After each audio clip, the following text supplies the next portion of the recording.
Di Sumba, orang bilang ada satu pasar yang tidak pernah dibangun, tidak pernah dijaga, dan tidak pernah buka pada siang hari. Pasar itu muncul hanya ketika semua lampu di rumah padam, ketika angin berhenti berhembus, dan ketika suara jangkrik tiba-tiba lenyap seolah alam menahan nafas. Mereka menyebutnya pasar setan. Katanya, kalau kamu datang ke sana tanpa sengaja, jangan tanya harga, jangan tawar, dan jangan sekalipun melihat wajah pedagangnya. Karena di tempat itu, bukan kamu yang datang beli barang, tapi kamu yang sedang ditawar. Ini bukan dongeng untuk menakuti anak kecil. Seorang temanku, namanya Nando, pernah mengalaminya. Dia sopir travel, bukan pemburu urban legend, bukan orang yang suka nyari konten aneh. Dia cuma mau pulang setelah ngantar tamu, tapi GPS-nya gagal, sinyal hilang, dan jalanan gelap tanpa lampu seperti dunia habis dimatikan. Dia cerita padaku dengan suara gemetar, tanpa bercanda sedikit pun. Katanya, di depan mobilnya tiba-tiba terlihat deretan lampu kuning redup, seperti bohlam rumah tua.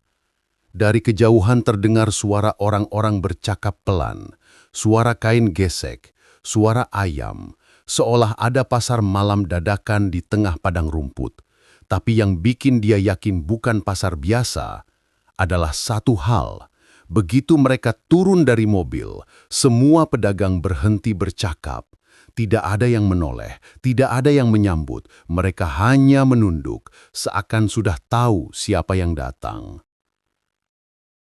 Dan tepat di tengah pasar itu berdiri sebuah tangga bambu tinggi, menjulang ke atas, ke kegelapan, seolah mengarah ke langit atau ke tempat lain yang tidak pernah ingin kita ketahui. Nando bilang, dan ini yang bikin dia nggak bisa tidur sampai berbulan-bulan. Ada sesuatu yang duduk di puncak tangga itu, membungkuk, menunggu. Dan saat dia sadar pandangannya mulai naik pelan ke atas, seseorang di belakangnya berbisik, entah dari arah mana. Jangan lihat, jangan beli, atau kau yang akan jadi dagangan malam ini. Hai, apa kabar kalian? Semoga sehat selalu. Makasih yang udah mampir ke channel Hanya Horor. Ya udah, yuk langsung aja kita mulai ceritanya.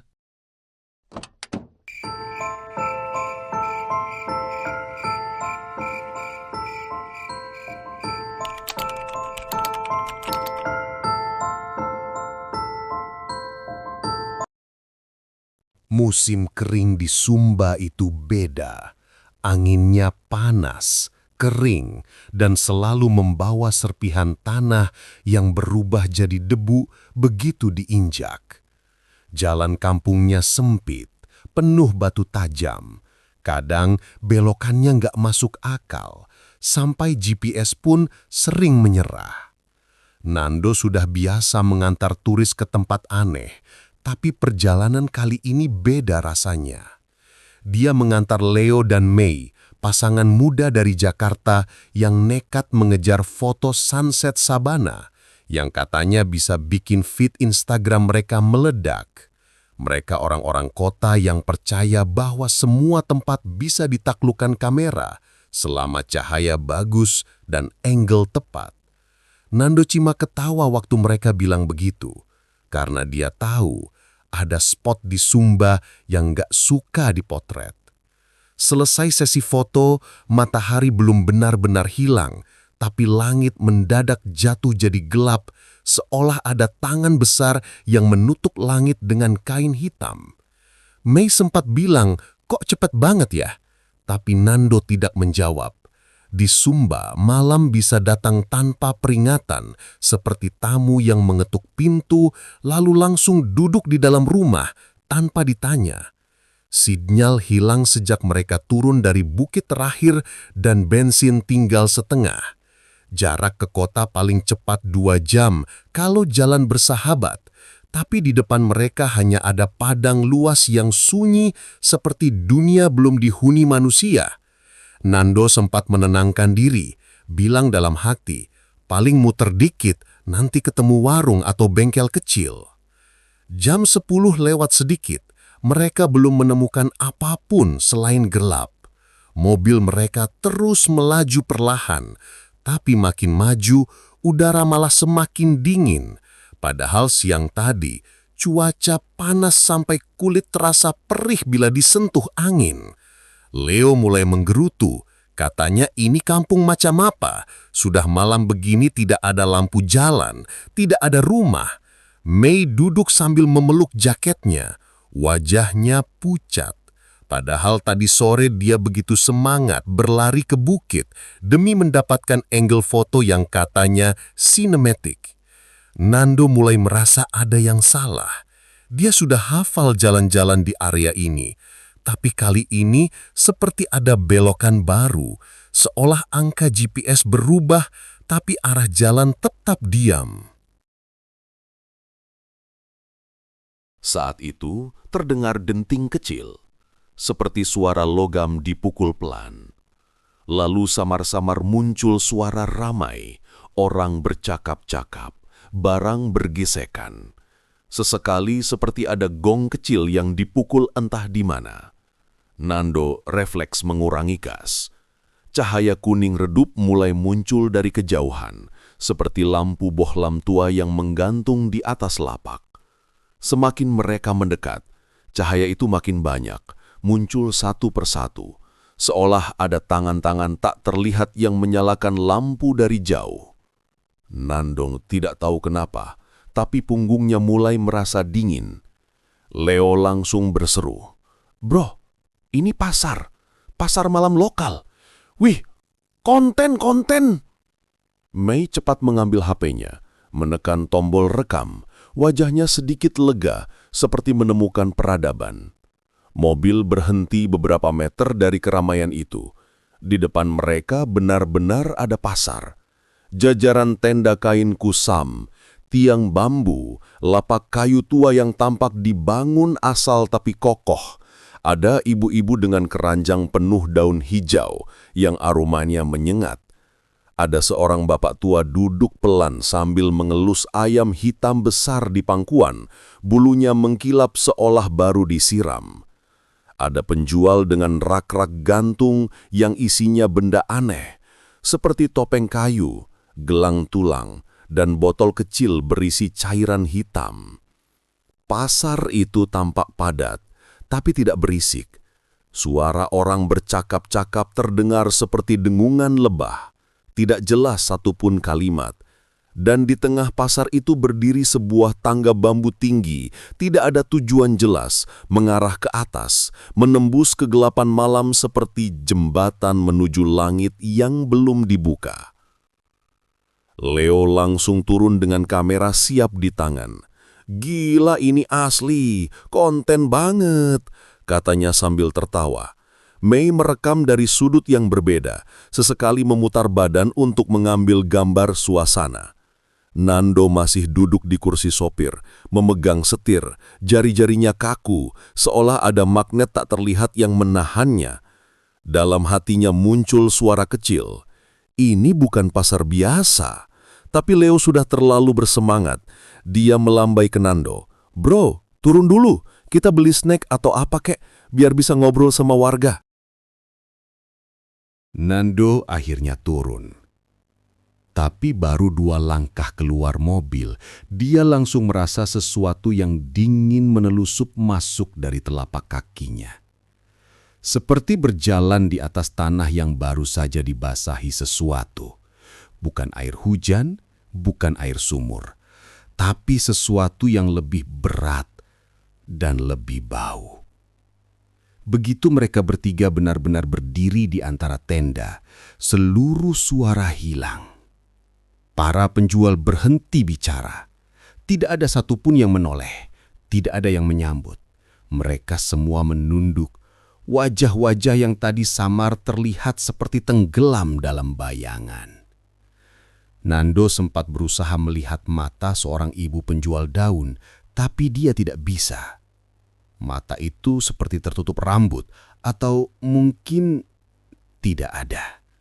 Mei sedikit ragu.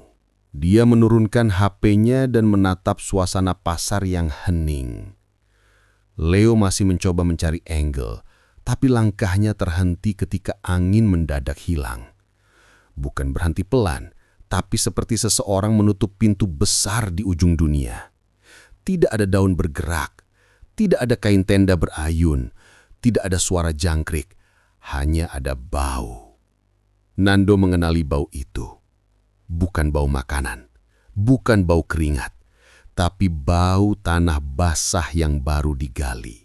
Aroma yang tidak pernah salah, bau dari liang kubur. Dia menelan ludah, mencoba menyapa dengan sopan. "Permisi, ini pasar ya? Kok bukanya malam?" Tidak ada jawaban. Tidak ada satupun yang bereaksi. Para penjual tetap menunduk, seolah mereka tidak memiliki mulut. Leo tertawa gugup. "Bro, mungkin mereka nggak ngerti bahasa Indonesia." Mei menyikutnya, menyuruh diam. Baru saja mereka bertiga hendak mundur. Seorang penjual yang duduk di dekat tangga bambu mengangkat kepalanya sedikit. Tidak sampai terlihat wajah, hanya dagu dan titian senyum tipis yang entah kenapa terasa salah. Dia mengangkat jarinya pelan, menunjuk ke sebuah meja kecil di depannya. Di atas meja itu ada benda-benda yang sulit dikenali, seperti hati hewan yang menghitam, potongan kecil tulang rawan, dan kain putih berlumur noda coklat kemerahan. Leo yang tadinya begitu percaya diri mendadak kehilangan kata. Mei menutup hidungnya karena bau semakin menusuk. Nando merasa lututnya melemas. Dia tidak tahu kenapa, tapi rasanya seperti ada seseorang yang berdiri tepat di belakang punggungnya, mengawasinya dari jarak setengah langkah. Bulu kuduknya berdiri sampai ke tengkuk. Dia ingin menoleh, tapi tubuhnya tidak mau patuh. Pasar itu tiba-tiba terasa lebih sempit, padahal lapaknya tampak biasa-biasa saja. Seolah udara di sekeliling mereka mengecil, menekan, menyedot napas dari paru-paru. Dan di saat yang bersamaan, Nando sadar satu hal. Tidak ada satupun dari para penjual itu yang menggerakkan kaki. Mereka duduk, berdiri, atau jongkok sama persis di posisi yang sama sejak mereka datang. Tidak ada perubahan postur, tidak ada langkah kecil, tidak ada tangan yang menjangkau barang. Semua seperti patung, membeku dalam kehidupan yang dipaksakan. Nando ingin mengajak Leo dan Mei kembali ke mobil, tapi lidahnya terasa berat, dan di dalam kepalanya muncul bisikan halus seperti suara perempuan muda yang datang dari arah tangga bambu. Jangan lihat wajah mereka. Jangan beli apapun. Jangan naik tangga itu. Bau tanah basah semakin pekat. Nando merasakan bekas-bekas dingin menjalar dari kakinya ke tulang belakang. Pasar itu bukan tempat manusia, dan entah bagaimana mereka sudah terlalu jauh untuk pura-pura tidak melihatnya. Leo melangkah mendekati salah satu lapak, entah karena penasaran atau karena ia memang selalu haus konten. Lapak itu kecil, kain tendanya kusam, seperti sudah bertahun-tahun tidak dicuci. Di atas meja bambu yang rapuh, berjejer benda-benda yang tidak biasa. Kain tenun tua yang warnanya pudar dan baunya seperti kena hujan berulang kali. Kalung dari tulang kecil, entah tulang apa, bentuknya tidak simetris dan ujungnya bergerigi seperti bekas gigitan. Ada beberapa botol kaca kecil, bening tapi berlapis debu, berisi cairan hitam pekat yang bergerak seperti oli tua. Leo mencondongkan tubuhnya sedikit, lalu bertanya dengan suara santai, seolah sedang menawar souvenir di pasar malam biasa. "Buh, ini berapa?" Perempuan di balik lapak itu tidak menjawab, bahkan tidak mengangkat kepala. Ia hanya menggeser sebuah koin tua ke arah Leo. Koinnya tipis, bundar tapi tidak sempurna. Warnanya kehijauan seperti logam yang tenggelam lama di laut. Mei mendekat dan berbisik. Mungkin barter, seperti menertawakan keunikan lokal. Leo tertawa kecil, sok santai. Oke Bu, kita beli pakai duit modern. Dia mengeluarkan dompet dari saku, membuka lipatannya, lalu berhenti. Kosong. Tidak ada selembar pun. Padahal tadi sore sebelum sesi foto, dia sempat bayar minuman ke warung kecil. Mei ikut mengecek tapi tatapan Leo kosong seperti otaknya berhenti di satu titik. Dia keluarkan HP untuk cek saldo digital, tapi layar gelap. Tidak ada baterai, bahkan simbol kecil pun tidak muncul. Power bank yang diambil Mei dari tas juga sama. Dinginnya aneh, bukan dingin karena udara malam, tapi dingin seperti benda yang baru saja keluar dari lemari mayat. Nando semakin yakin sesuatu sudah salah. Dia mencoba membujuk Leo dengan suara rendah tapi penuh tekanan. Tinggalin aja tempat ini. Nggak benar. Namun sebelum Leo atau Mei bisa menanggapi, ada sosok lain yang mendekat. Seorang kakek berambut panjang. Rambutnya kusut sampai ke dada seperti tidak pernah disisir. Wajahnya pucat seperti kapur. Dan matanya berwarna merah samar. Bukan merah marah yang biasa, tapi merah yang menetes, merah yang lapar. Kakek itu menyodorkan ayam hitam besar. Bulunya berkilau, matanya putih seperti bola kaca, dan kakinya terikat tali ijuk. Leo mundur setengah langkah. Mei spontan menarik napas pendek, tubuhnya gemetar pelan. Kakek itu berbisik, suaranya kering seperti daun yang diremas. Ambil, jangan tanya harga, jangan tawar. Leo tertawa, tapi tawa itu tidak punya tenaga. Enggak, Pak. Kita bukan mau beli. Kakek itu mendongak. Dan sesuatu di wajahnya kelihatan salah. Bibirnya seperti sobek. Bukan karena luka baru, tapi seperti bekas luka lama yang terbuka lagi. Darahnya tidak mengalir, hanya garis hitam yang basah. Suara kakek berubah. Tajam, dingin, mengiris seperti logam. Kalau kau tak beli, kau yang jadi barang. Dunia seakan berhenti satu detik. Mei memutar kepala, wajahnya memucat total. Lalu tubuhnya jatuh begitu saja ke tanah, seolah napas diambil dari dadanya. Leo malah terpaku, bingung antara mau marah atau ketakutan. Namun sebelum mereka bisa menentukan reaksi, seluruh para pedagang yang sejak tadi menunduk mulai berbisik bersamaan. Suara mereka tidak seperti manusia, tapi seperti dedaunan kering digesek angin, serempak, bergulung, membentuk satu kata panjang yang mengalir dari satu mulut ke ratusan mulut lainnya. Naik, naik, naik. Saat itu semua kepala yang sebelumnya menunduk mulai mendongak perlahan. Mata mereka kosong, pupilnya kecil, seperti orang mati yang dipaksa bangun. Mereka semua menatap ke arah tangga bambu di tengah pasar. Tangga itu yang tadi terlihat kering dan biasa, sekarang berubah. Pangkalnya basah, bukan basah licin seperti air, tapi tebal, lengket, berwarna merah kehitaman seperti habis disapu sesuatu yang menyeramkan. Leo mendongak ke ujung atasnya, dan di sana tampak sesuatu yang membungkuk. Siluet kurus, kakinya panjang, posisi tubuhnya seperti orang yang sedang menunggu seseorang naik.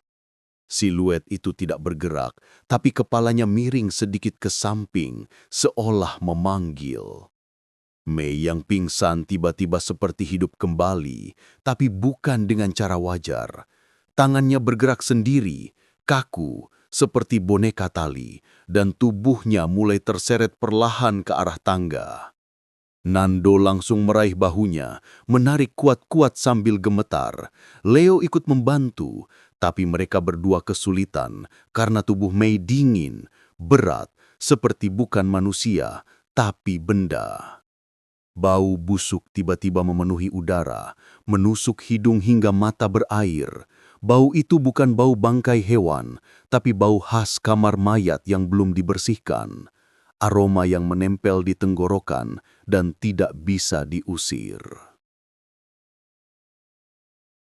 Di saat itu terdengar gong kecil berdentang, tapi bukan seperti gong dari manusia.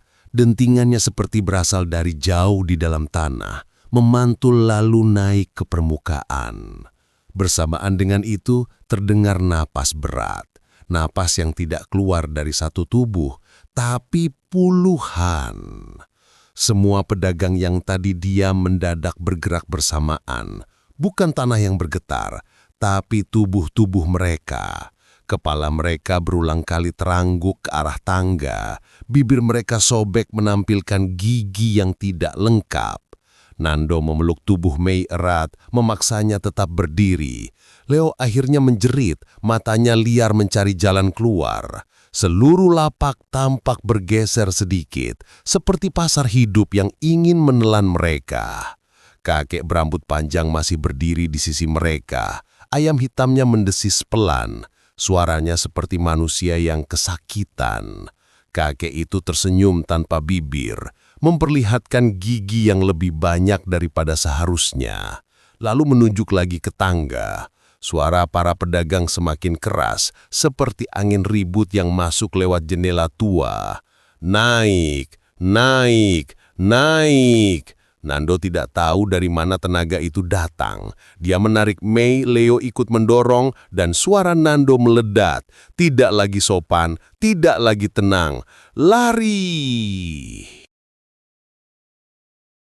Mobil hanya berjarak 20 meter dari tempat itu, tapi tanah seakan berubah menjadi rawa yang menggenggam mata kaki mereka. Setiap langkah seperti menapak lumpur yang menahan, membuat napas putus-putus. Leo menggendong Mei yang masih setengah sadar, tubuhnya lunglai seperti boneka tanpa tulang. Nando berjalan paling depan, dadanya berdegup keras hingga terasa di telinga, tetapi dia tidak berani menoleh. Di belakang mereka, bisikan para pedagang merayap.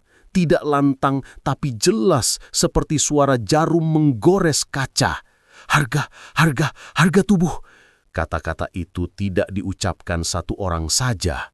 Terdengar dari kiri, kanan, depan, dan belakang sekaligus, bercampur dengan aroma tanah basah yang berubah menjadi bau busuk menyengat seperti kuburan baru digali. Leo menangis dalam diam, bukan tangisan keras, tapi tangisan orang yang sudah berhenti percaya dia bisa selamat. Air matanya menetes di pipi Mei dan setiap tetes terasa sangat dingin. Tangannya gemetar saat mencoba membuka pintu mobil. Nando berteriak pendek, memanggil Leo sambil menahan napas, seolah berani bicara lebih keras akan memanggil sesuatu yang lebih buruk dari pasar itu. Pintu mobil akhirnya tertutup dan semuanya seperti meledak sekaligus. Mesin menyala, pelan lalu makin cepat. Dan ban langsung menghajar tanah berpasir seperti binatang liar yang lari dari predator. Nando tidak lagi peduli pada jalan, tidak peduli pada pasir yang berterbangan menutup kaca depan, tidak peduli pada suara Mei yang tersengal di kursi belakang. Dia injak gas sedalam-dalamnya, berharap mobil itu bisa menembus jalanan, meski setengah sadar mungkin tidak ada jalanan. Leo mencondongkan tubuh ke depan, memegang kursi Nando sambil berteriak memanggil nama-nama yang bukan milik mereka.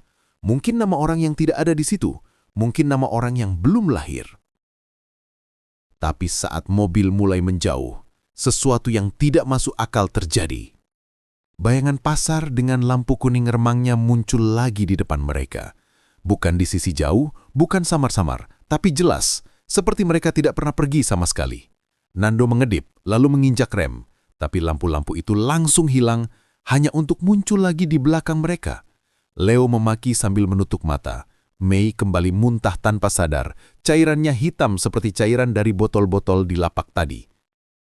Nando memutar setir ke kiri, berharap bisa memotong jalan melewati savana, tapi lampu-lampu pasar muncul lagi di sisi kiri.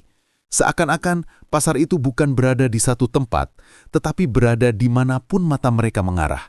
Seolah-olah pasar itu hidup dan sedang bermain-main dengan mereka.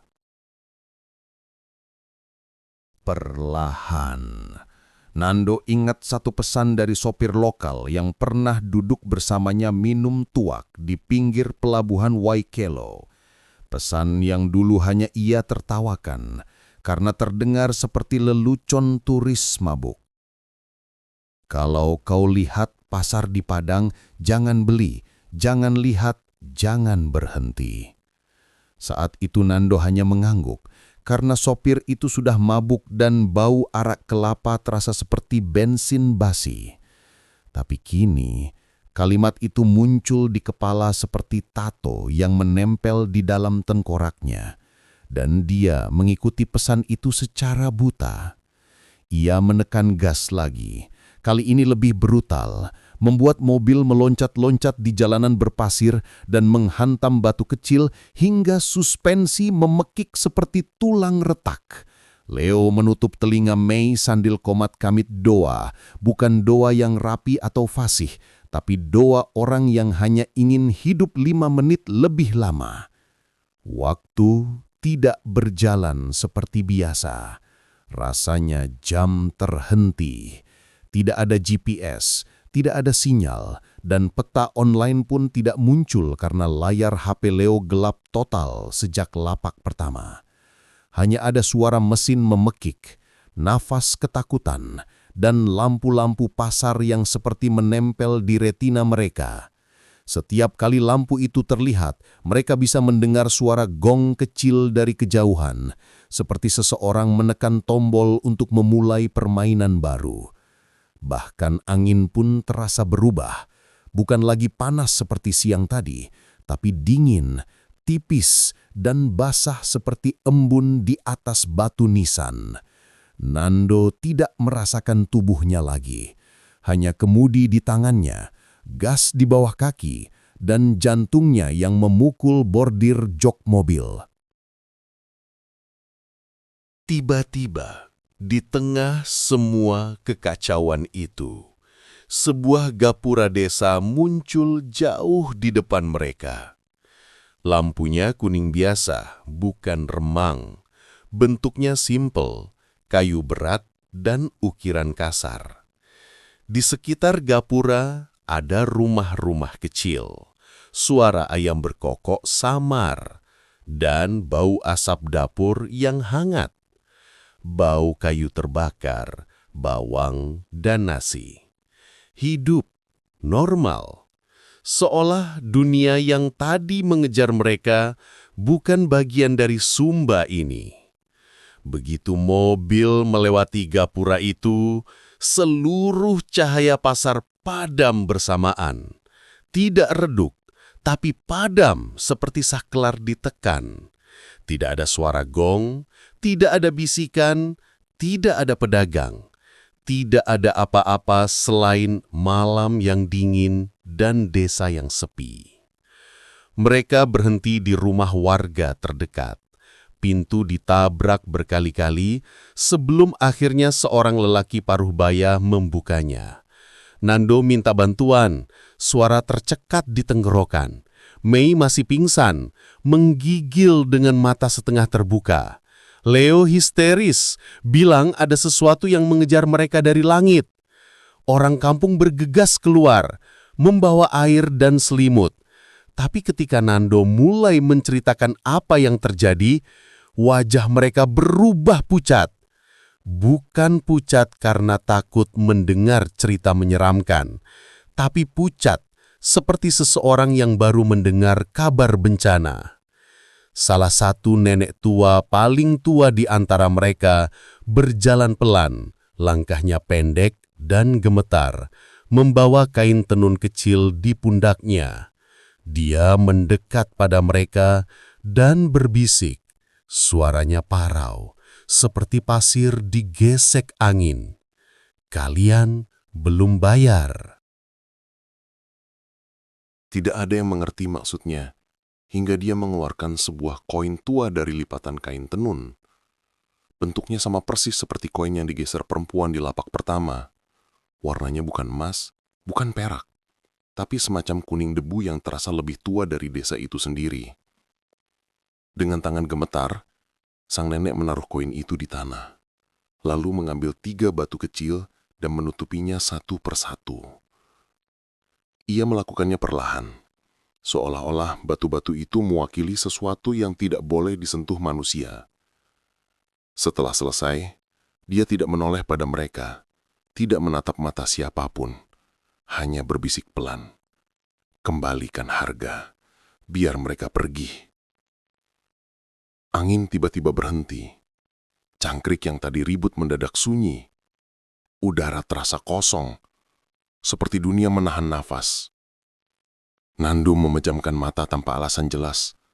Leo mendekap Mei lebih erat, dan tidak ada seorang pun berani mengeluarkan suara.